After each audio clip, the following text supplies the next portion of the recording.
This will go really smooth. 7 o'clock, I'll call this meeting to order. Roll call by the county clerk.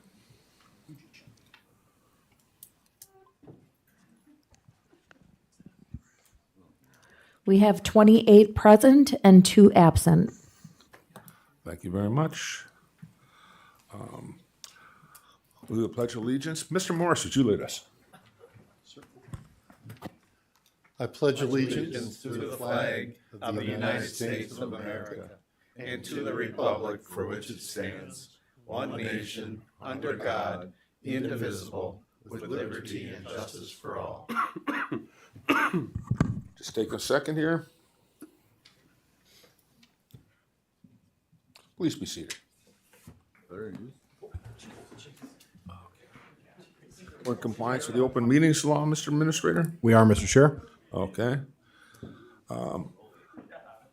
I'd like to entertain a motion to approve the agenda. The only change I would see on here, it really isn't on the agenda, but the next county board meeting is not December 9th. I believe it's November 12th at 7, correct? It's in 2025, not 2024. Yes, we have meetings on both November 12th, 2025 and December 9th, 2025. Yes, okay. And note that November 12th is a Wednesday in accordance with board rules. If the Tuesday falls on Veterans Day, you push it to Wednesday the 12th. All right. With that, I'll entertain a motion to approve the agenda. So moved. Second. Second by Mr. Jaco. All in favor, say aye. Aye. Opposed? Hearing none, the agenda is approved. Communications, retirement recognitions.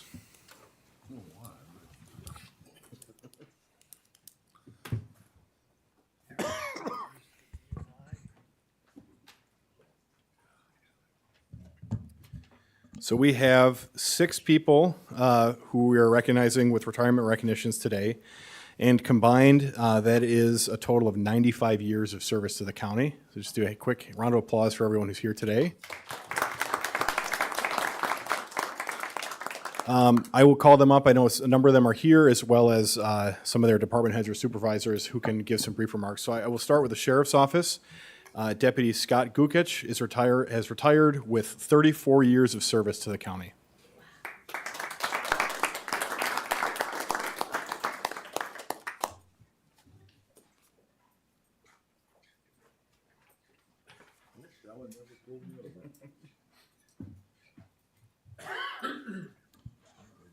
So good evening. It's my pleasure to congratulate Scott Gukich on his retirement. 34 years at the Sheriff's Office. Of the 34 years, I think he spent 30 years on third shift. He was a night owl for us. He was also a founding member of our SWAT team. So even to the last day that he was with us, he was on our SWAT team for 28 years. And he was a canine handler that we had for 24 years as well, too. So he was really involved. I think the last week that he actually worked for us, that he put in probably only 20 hours of overtime that week. But he worked all the way to the end, and I greatly appreciate it. And he just recently told me that it's been 90 days, so he's asking if he can come back part-time, and he's more than welcome to do so. So thanks, Scott. Thank you. Thanks.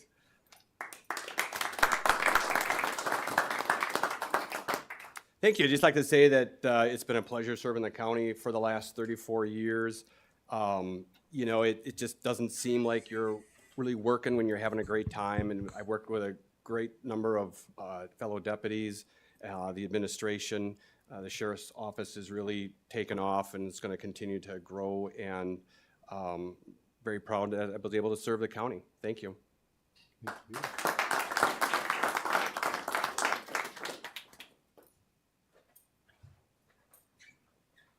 Next from our District Attorney's Office, Andrea Brickman, retired with 6 years and 11 months, just shy of 7 years of service.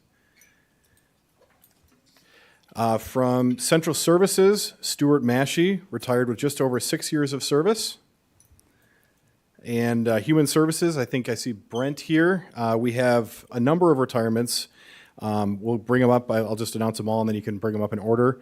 Dawn Schiltz, retired with 18 and a half years. Thomas Dixon, retired with 3 years. And Rebecca Brown with 26.7 years, 26 years and 9 months.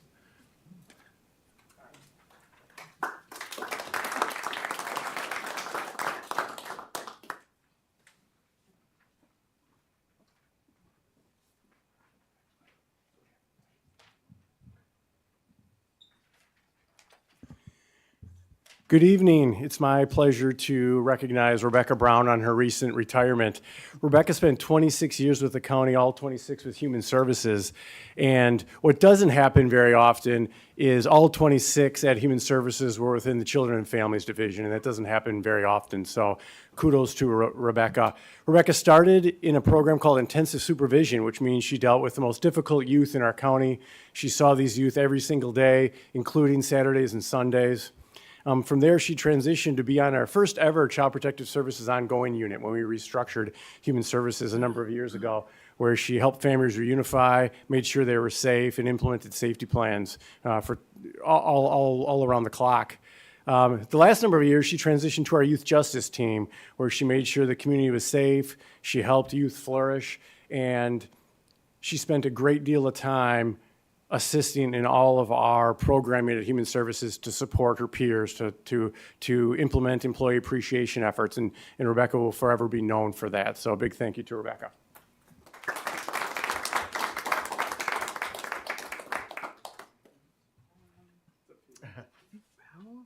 Never done this before, so I'm thankful that I've had this opportunity to work here at Jefferson County and serve the public and to be at Human Services, and I appreciate the recognition. Thank you.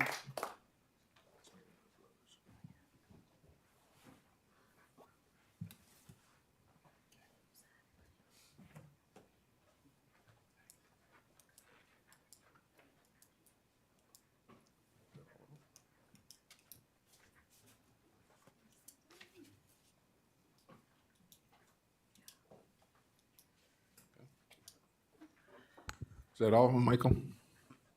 Okay. Okay, takes us to item number 7, public comment on agenda items, which is basically the budget. Anyone here to comment on the budget?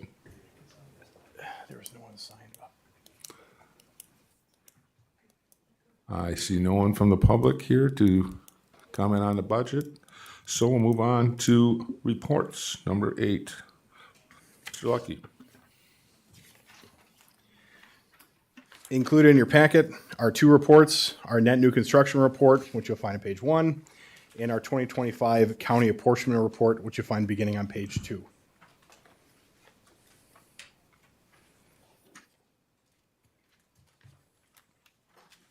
I'll just quickly say, as referenced in the report I gave 2 weeks ago, the net new construction percentage for this year was 0.74% across the county.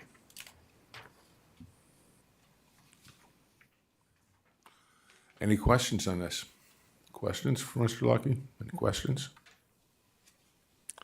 Seeing none, we'll move on to public hearing. Public hearing, 2026 recommended budget, public comment on budget items. Mr. Jones? Excuse me, Mr. Chair, I move to open the public hearing on the 2026 recommended budget. This is a public hearing required by state statutes. I will need a second. Second by Mr. Jaco. All in favor? Aye. Opposed? Opposed? Hearing none. Any public comment? Crickets. Must say we've been doing a good job. All right. If there is no comment, Mr. Jones. Mr. Chair, I move to close the public hearing on the 2026 recommended budget. Second by Mr. Jaco. Discussion? Seeing none, all in favor say aye.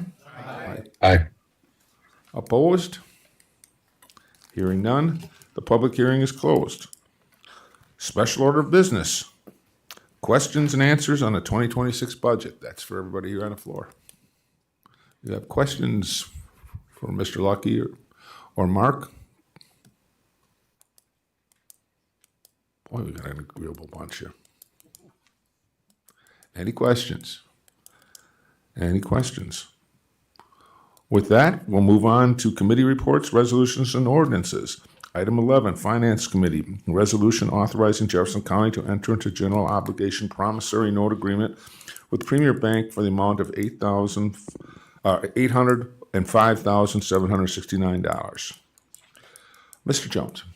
Thank you, Mr. Chair. Resolution number 2025. 52. Thank you. Jefferson County has identified capital needs through its annual budget process that is unable to finance with the operating levy allowed under statutory levy limits. The Finance Committee has secured alternative funding sources for much of its 2026 capital plan.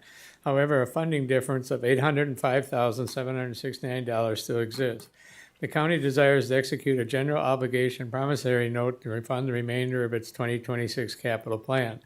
The Finance Committee considered this resolution at its October 7th, 2025 meeting, and by a vote of 5-0, recommended forwarding to the County Board of Supervisors to enter into the general obligation promissory note in the amount of $805,769 with Premier Bank. Fiscal note. This general obligation promissory note provides supplementary funding for the 2026 capital budget. Passage of this resolution requires a 3/4 vote of the full County Board of Supervisors. Mr. Chair, I move for passage of this resolution. Moved by Mr. Jones, second by Mr. Jaco. Questions, discussion? Mr. Brogler. Could you just sort of review how this is working again? Because this is relatively new for us to do this, at least since I've been on the board. Mr. Jones or Mr. Lucky or Mark? I can begin. So historically, the capital plan was funded by the excess of the fund balance goal. So the fund balance policy that currently exists is that the county must retain 2 months of operational expenses in the fund balance with a goal of 3 months. And prior to a couple of years ago, anything that was above then that 3-month goal, plus the amount that came in our net new construction, was what was used to fund capital projects. For at least the past 2 years, that hasn't been the case, that we've had fund balance reserve above the 3-month goal. And so when we identified the capital budget through the Finance Committee, the number of, or the total amount was more than could be absorbed by the operational budget. So there was $750,000 in unbudgeted revenues that came in this year from utility aid payments for the liquefied natural gas facility in Ixonia.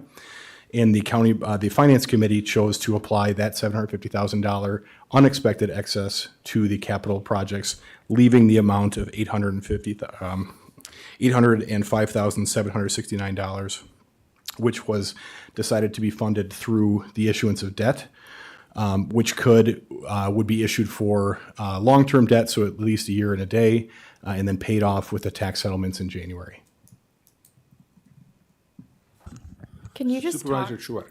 can you just talk about like what you chose to authorize debt for versus what you chose to do through the regular process? Like, how did you decide which things would be funded through debt? Yes. So all of the capital projects are built into kind of the same plan. However, when you look at this number for debt, $805,000, and you look at the capital budget, which you can find on page 489, this is below the amount, for instance, of recurring expenses that the board might see. So, for instance, we're on a replacement schedule for all of our squads for the sheriff's office.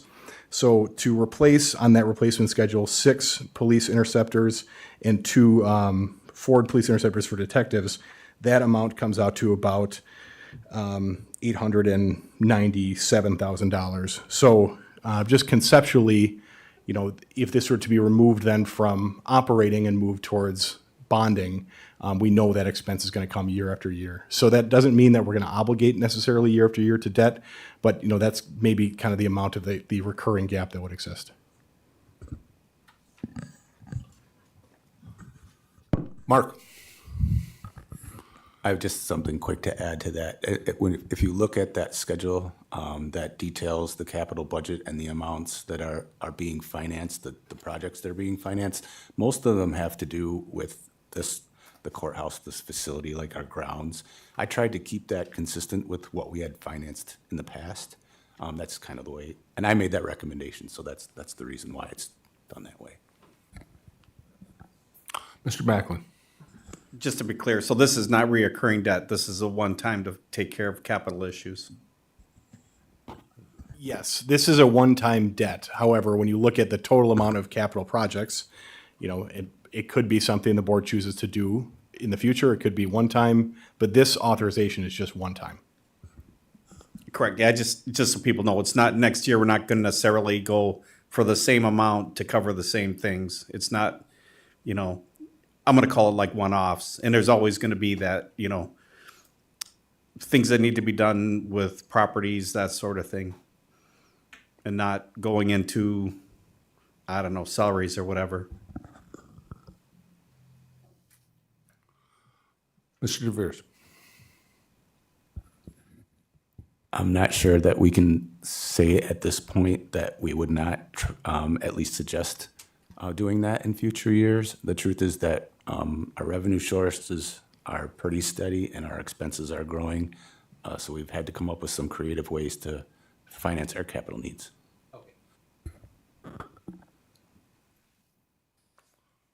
Mr. Jones. I'd like to call on Mark DeVries just to explain how it's going to be paid back in the shortest period of time as possible.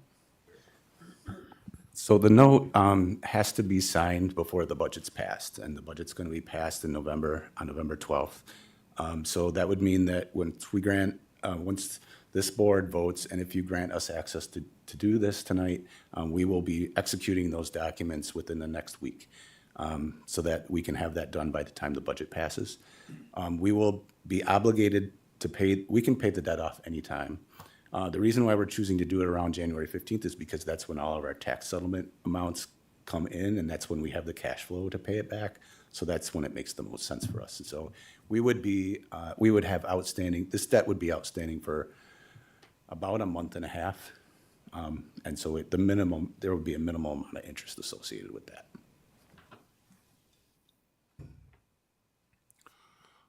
Other questions or questions for Michael or Mark? Seeing none, please vote on your tablets.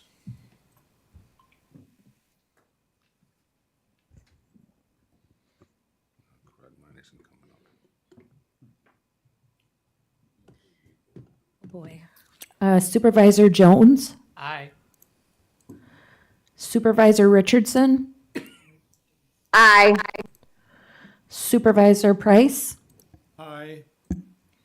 Supervisor Brockler, Aye. Supervisor Morris, Supervisor Winnicky, Supervisor Degner, Supervisor Gross, No. Supervisor Hafton, Supervisor Tracy, Aye. Supervisor Truax, No. Supervisor Nass, Aye. Supervisor Risto, Aye. Supervisor White, Aye. Supervisor Jekyll, Aye. Supervisor Lindell, Aye. Supervisor Felker, Supervisor Golson, Aye. Supervisor Callan, Aye. Supervisor Christensen. Aye. Okay. Zarling. Supervisor Zarling. He voted. Oh, he voted aye. Yeah, he voted on his own. We have 26 yes, 2 no, and 2 absent. The resolution passes. Takes us to item 12, public comment of a general nature. Anybody here for public comment? Supervisor Morris. I feel like I owe Matt an apology, and I wrote him an email. I don't want to make an argument at the expense of someone's character. I stand behind my argument, but I just don't want to make it at the expense of his character. And you had his back last time, which I told you about. So I still think we agree on a lot more than we think we do. Thank you. That's very gracious of you, Supervisor Morris. Anybody else for public comment? Seeing none. Any announcements other than, let's make sure we remind everybody of the upcoming county board meetings. Wednesday, November 12th and Tuesday, December 9th, 2025. And Michael? Ryan Recker, I think I introduced him in the last meeting, but he's in the back if you mind stand. Ryan, he's our communications and marketing coordinator. I'd like to just kind of point out something that happened during the budget meetings. Sean Heaslip from Highway was presenting his budget meeting, and Supervisor Zarling on the Finance Committee said, wow, as a resident of Watertown and a taxpayer, I am astounded to hear of some of the great things that the Highway Department does, and I wish more people knew about what was presented in the Finance Committee meetings. And so we are working right now on a marketing strategy and communications plan for 2026, similar to what we did for 2025. And something that we're going to try and focus on are those pieces where, we perform a level of services with some innovation, and you sit on committees that oversee these departments every day. And if you have something where you think we should be highlighting an innovative service or something, Ryan will help develop a marketing plan that will share those really key insights with residents. So just think about, as you're sitting on committees for the next couple months, if something strikes your fancy and thinks this is something that we should be doing a better job of promoting as a county, then Ryan will help do that. We're going to be asking the same of all of our department heads. I wanted to also note another great job done by one of our department heads, Becky Roberts from the Fair Park, received the Service to Agriculture Award from the Jefferson County Farm Bureau, which I think is a well-deserved recognition and a really good symbol of the fact that we are working very well with the agricultural community through the fair. And finally, a couple events that are coming up. November 7th, which is a Friday, is Youth Government Day. We have 4 schools attending, and we did a county board simulation to begin the Youth Government Day last year. So around 9 o'clock in the morning, we will have that similar thing. We're breaking students out into mock committees that'll be discussing issues that might come before the county board, and then convening them all together for a mock county board session. If any of you are interested in attending, please let me know. Again, November 12th, Wednesday, is the county board meeting. There's a vote on the budget that day. And November 19th, which is a Wednesday, we are closing the courthouse from 8 to noon for a drill, an active threat, active shooter drill. If any of you would like to participate and understand what's going on, please let me know, and we will give you more details from 8 to noon on November 19th. I think I got it on my calendar. Okay. Any other questions? Announcement? Oh, Ms. Brogler. Do we have something before the county board on the 12th? Yeah, the Oh, budget. we do have something. Thank you for the reminder. We are doing an open house and a self-guided tours of the courthouse for members of the public to understand what all of their tax dollars bought them. We are going to have some light refreshments, and department heads will be available to answer any questions for people to officially open this project now that everything has been completed. That begins, I believe, at 5 o'clock. Excellent. 5:30? Any other announcements? Any other announcements? Seeing none, I'll entertain a motion to adjourn. So moved by Mr. Jekyll. Do I have a second? Second by Mr. Paulson. This is not debatable. All in favor, say aye. Aye. Aye. Aye.